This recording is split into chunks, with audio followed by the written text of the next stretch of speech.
Kevin Costner as the Mariner in 1995's WATERWORLD. A great character and a good movie, even though the norm is to hate it since it flopped financially at the box office. But that doesn't mean it's a bad movie. It just means Kevin Costner let his ego get in the way and everything went over budget. I saw WATERWORLD in the theater when it came out. It was pretty much Mad Max on water. And Kevin Costner's The Mariner was Mad Max, a loner in the wastelands of old Earth. The Mariner comes off as a guy who doesn't need anyone. He hates people, can't stand them, and avoids human contact at all costs, unless he needs to barter with them. All he needs is his boat, which he loves dearly, like Captain Kirk in the Enterprise. Never lose you. It's a living, breathing woman to him.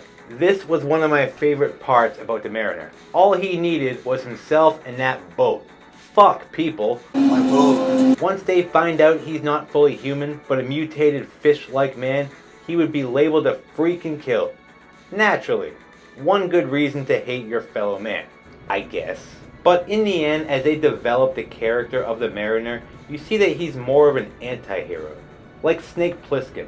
In the end, he has a good heart and does the right thing. Dark paradise. For love and not fear.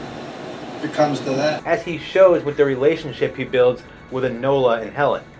He teaches Enola how to swim, even though he just leaves them in the end, because his life, his love, and his lady are the sea. It's just who he is. Just like when he was Frank Farmer in The Bodyguard.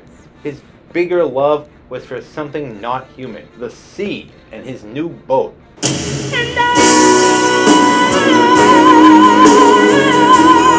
He also compares to a lot of Charles Bronson characters. They could stay and start a loving relationship, only they don't. Society has no place inside them, and they desire true freedom. So the Mariner, whose name we never find out actually, Gary Fishman, that's what I'm going with. Starts off as a hard, seemingly no shits given type guy. Who could care less if Enola falls to her death when he first meets her, just so his precious boat can get free? Into a fishman who openly admits in the end that he's willing to die for her. She's my friend. Golly gee, a single tear rolls down that cheek. I think you're gonna die for your friend. If it comes to that. How can you not love this guy? He's a true inspiration. And learn through Enola that not everybody's a scumbag, just most of them. Like Kim Coates' character here. Paper! You guys have never seen paper! Look at it. 45 minutes with the Lilo. I like to give talking, if you know what I mean. No! Wow, aren't you glad this pedophile survived the apocalypse? This Triple H dick, too. You should have stayed on the water.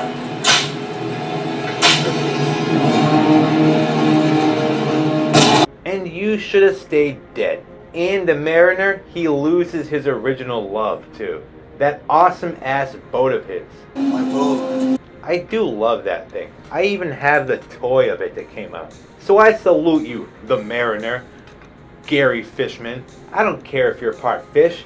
That just makes you cooler than Aquaman.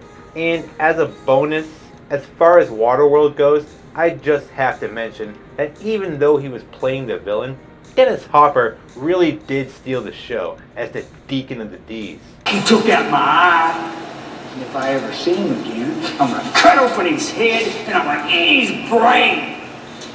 You think he'd like that? He was just great, even though he was playing a heartless piece of shit. So I'll end it there. The Mariner was an excellent character and a good fishman who I would want on my side any day. Now go give Waterworld a second chance. It's a good movie, regardless of what the mainstream says. Adios for now, folks.